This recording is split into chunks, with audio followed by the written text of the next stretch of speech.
warahmatullahi wabarakatuh. Perkenalkan, nama saya Rizka Wahyudiarti.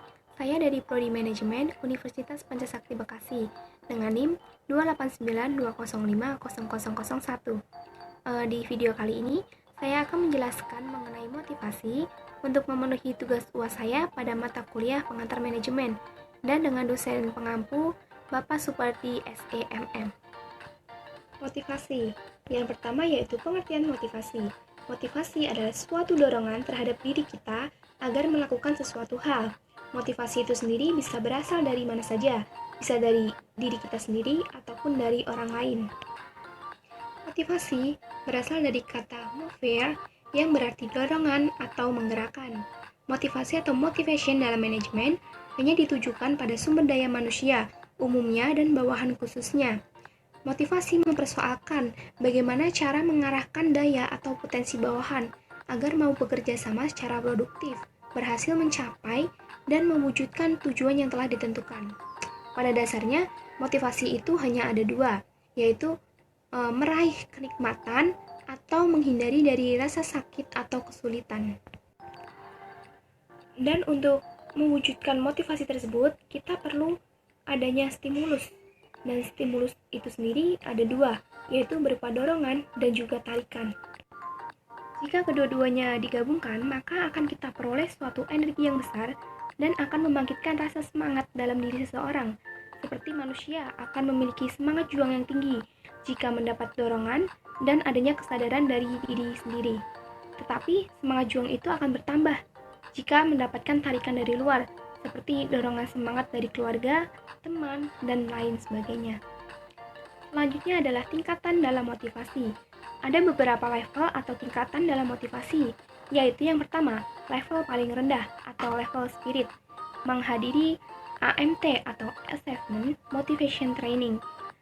Kenapa level ini dikatakan paling rendah? Karena pembakalan semangat dan motivasi di level ini hanya akan mempengaruhi serta saat duduk dan menyimak motivasi yang diberikan dari trainer atau pemberi motivasi tersebut. Setelah itu pengaruhnya tidak akan sekuat dan seberpengaruh saat disampaikan oleh penyampai tersebut. Level kedua yaitu mindset, pengaturan pada pikiran. Level ini dilakukan oleh diri sendiri untuk menciptakan sebuah semangat dan motivasi untuk diri sendiri.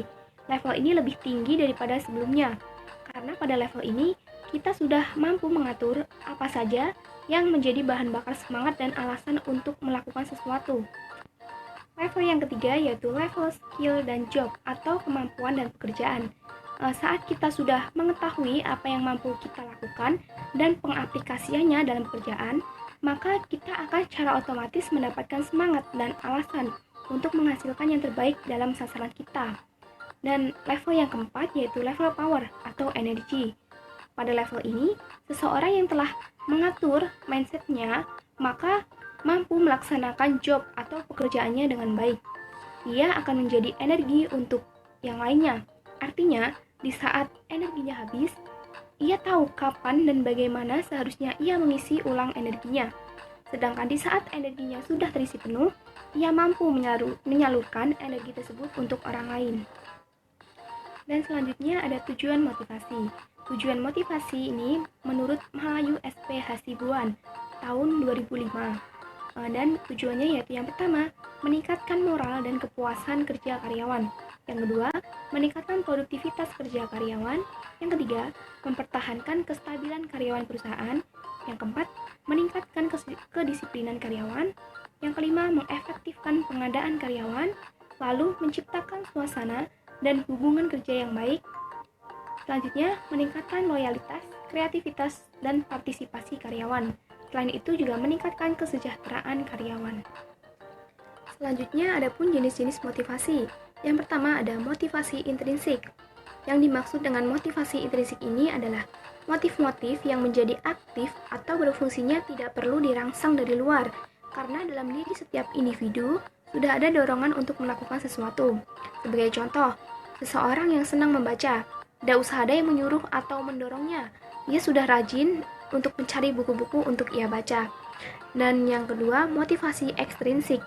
Motivasi ini adalah motif-motif yang aktif dan berfungsinya karena adanya perangsang dari luar. Sebagai contoh, seorang itu belajar karena tahu besok paginya akan ujian dengan harapan akan mendapatkan nilai yang baik, sehingga akan dipuji oleh temannya ataupun orang tuanya. Selanjutnya yaitu metode motivasi. Menurut Malayu SP Hasibuan tahun 2005 mengatakan bahwa ada dua metode motivasi. Yang pertama yaitu motivasi langsung atau direct motivation.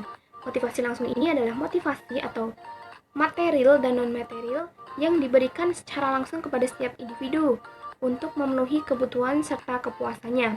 Jadi sifatnya itu khusus seperti ujian, penghargaan, tunjangan hari raya, bonus, dan bintang jasa. Dan motivasi yang kedua yaitu motivasi tidak langsung atau indirect motivation. Motivasi ini adalah motivasi yang diberikan hanya merupakan fasilitas-fasilitas yang mendukung serta menunjang gairah kerja atau kelancaran tugas, sehingga para karyawan betah dan semangat melakukan pekerjaannya. Misalnya, ruangan kerja yang nyaman, suasana pekerjaan yang serasi, dan sejenisnya. Lalu ada model-model motivasi. Yang pertama ada model tradisional.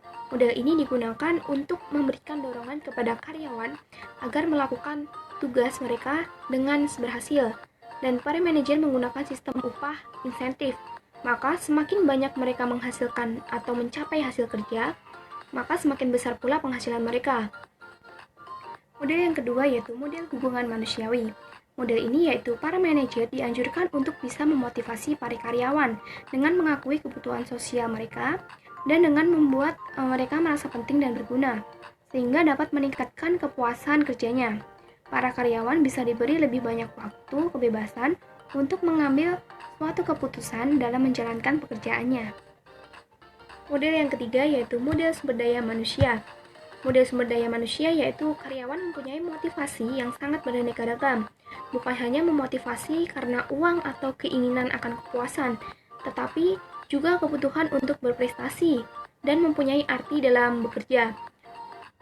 Sekian dari saya mengenai penjelasan motivasi, semoga bermanfaat, dan kurang lebihnya saya mohon maaf. Terima kasih. Wassalamualaikum warahmatullahi wabarakatuh.